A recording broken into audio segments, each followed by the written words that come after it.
Bonjour et bienvenue dans une nouvelle vidéo. Nous allons parler de la zone économique exclusive. Avant de commencer, n'oubliez pas de me soutenir en vous abonnant et en likant ma vidéo si vous aimez mon travail.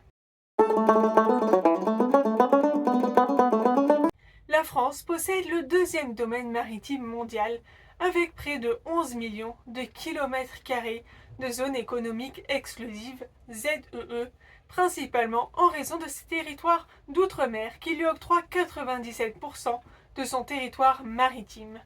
Elle fait ainsi partie de ces 6 États se partageant près de 40% des ZEE au monde. Le lien entre la puissance, notamment économique, d'un État et la mer est ainsi étroit. En effet, les pays côtiers en développement qui ont le plus faible PIB représentent seulement 1% des ZEE.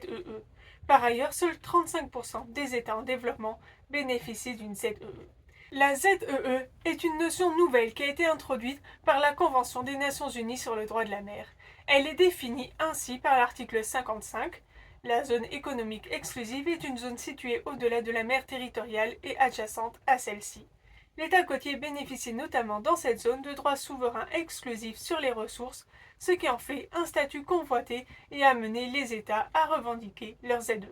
Le régime attaché à cette zone cherche à mêler l'idéologie du développement des années 60, dont la Convention de Montego Bay est l'un des derniers vestiges, versus l'attachement au principe de mare liberum, la liberté des mers.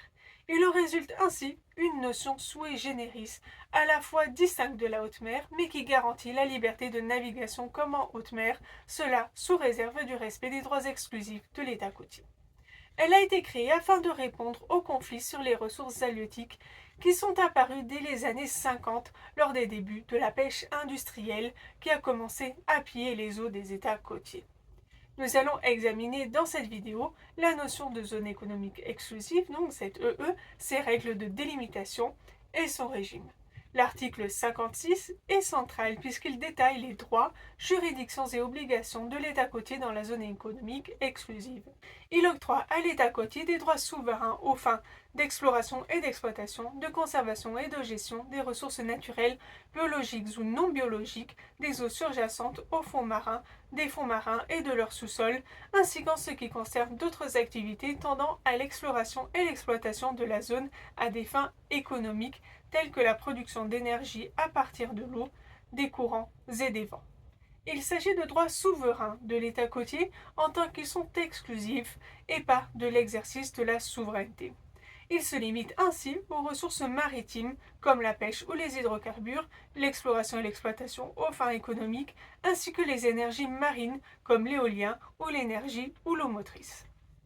Venons-en à présent à la question de la compétence de l'État côtier dans sa ZEE. Il a juridiction en ce qui concerne la mise en place et l'utilisation d'îles artificielles, installations et ouvrages, la recherche scientifique marine et la protection et la préservation du milieu marin.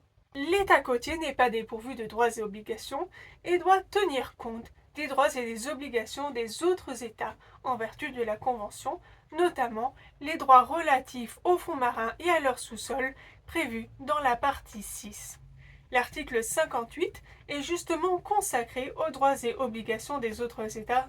Dans la ZEE, tous les États jouissent, dans les conditions prévues par les dispositions pertinentes de la Convention, des libertés de navigation et de survol et de la liberté de poser des câbles et pipelines sous-marins visés à l'article 87, ainsi que de la liberté d'utiliser la mer à d'autres fins internationalement licites liées à l'exercice de ces libertés.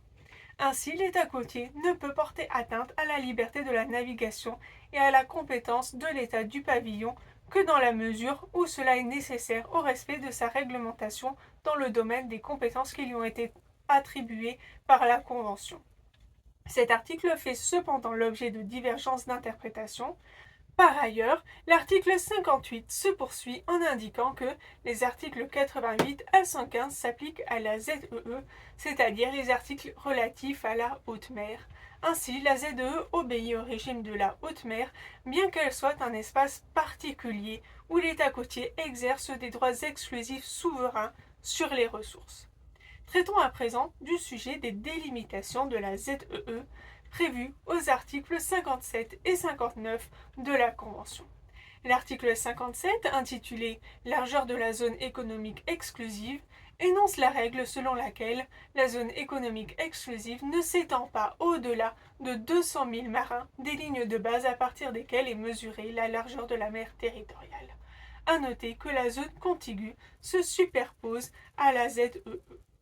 La règle est simple. Cependant, qu'en est-il dans le cas d'États dont les côtes sont adjacentes ou se font face, puisqu'il faudrait réduire leurs ZEE respectives afin de se partager l'espace maritime? La règle énoncée à l'article 74 répond à cette question et apporte une réponse qui sera similaire dans le cas de la délimitation du plateau continental. Cette réponse, c'est la recherche d'une solution équitable, article 59, comme cela a été appliqué dans la délimitation de la ZEE entre l'île de la Réunion et Madagascar dans un accord conclu en 2005, ou encore celui entre la France et le Suriname de 2017, où la solution qui paraissait la plus équitable utilisait non pas la règle de l'équidistance, mais les lignes azimuth. En France, la définition de la ZEE est reprise au chapitre 6 de l'ordonnance numéro 2016-1687 et les délimitations sont fixées par décret du Premier ministre, certains publiant des accords de délimitation entre États. En pratique, la France n'a pas encore fixé toutes ces délimitations maritimes. En ce qui concerne la ZEE, des coordonnées précises ont été établies pour la métropole en Manche-Mer du Nord et en Méditerranée, mais pas en Atlantique. Pour revenir au cas de la Méditerranée, la délimitation d'une ZEE est relativement récente puisqu'elle remonte seulement à 2012. En effet, un consensus d'abstention était initialement établi afin de ne pas cristalliser des différends relatifs au conflit de juridiction dans cette mer restreinte.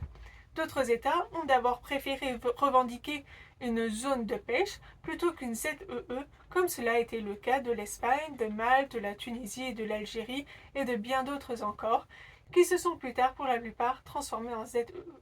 De la même manière, en France, en 2012, l'établissement d'une ZEE a remplacé la zone de protection écologique ZEP. Puisque nous parlons de la création et de la délimitation de la ZEE, il est pertinent d'évoquer ici le cas particulier des îles et rochers. En application de l'article 121 de la Convention, les rochers, ces masses de pierres dépourvues de végétation, et plus particulièrement qui ne se prêtent pas à l'habitation humaine ou à une vie économique propre, bénéficient d'une mer territoriale, mais pas de ZEE ou de plateau continental.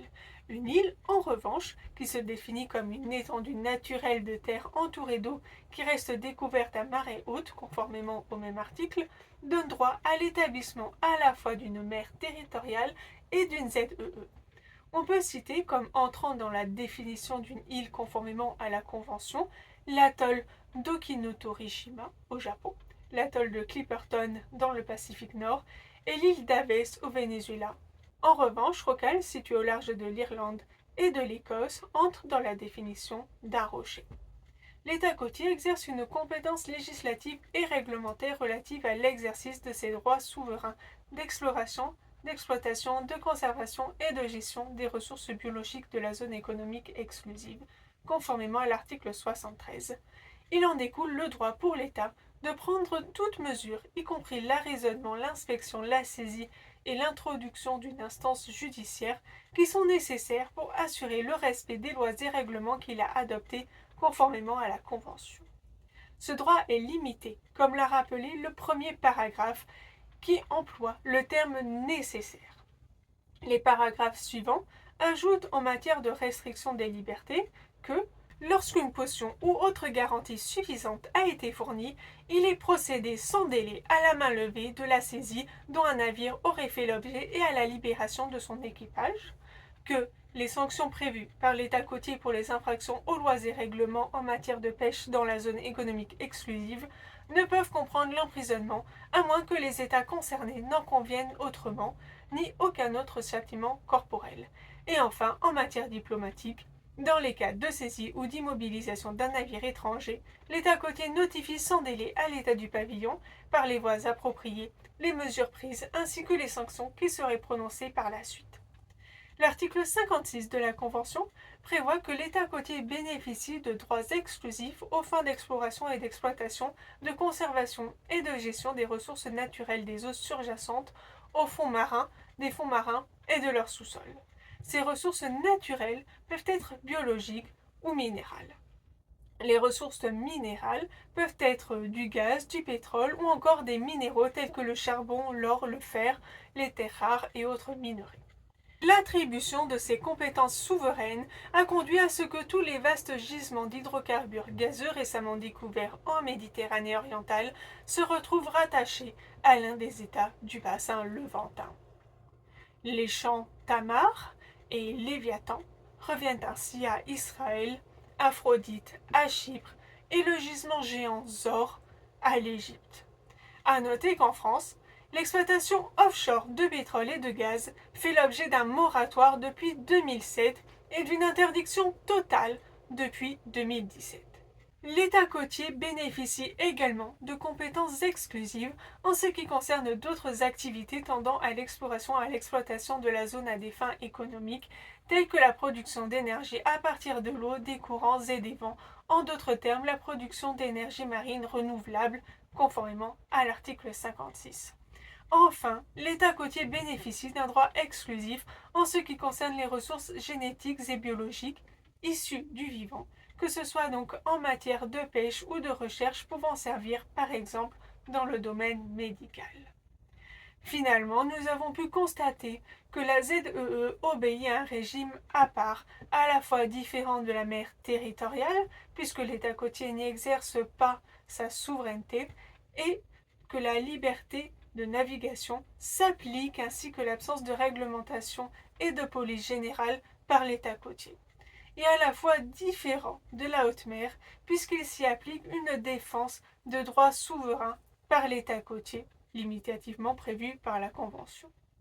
La zone économique exclusive marque ainsi une conciliation entre les droits exclusifs des riverains sur une large zone adjacente à leurs côtes, les intérêts de la communauté internationale, la protection des ressources biologiques et écologiques de la mer et la liberté de navigation garantie par référence au régime de la haute mer.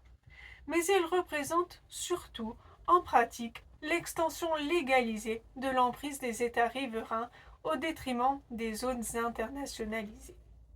J'espère que cette vidéo vous aura été instructive et que vous apprécierez également les prochains épisodes. À bientôt dans une nouvelle vidéo.